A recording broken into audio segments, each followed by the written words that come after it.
いつも夜に6時に起こしてって頼まれるけど、朝声かけても反応ないし、気づいてもうざそうにするのなんなん？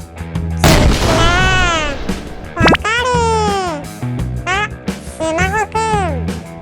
俺も6時半に起こしてって言われるけど、起きないし、最悪なのはスヌーズをお願いされてる時よ。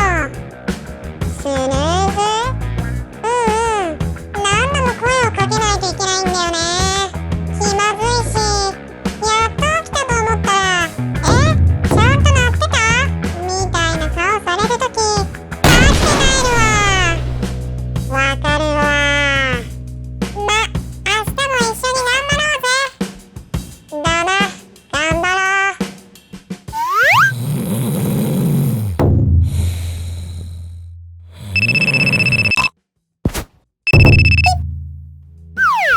スマホくん、今日すごかったじゃん。主人飛び起きてたよ。ファインプレ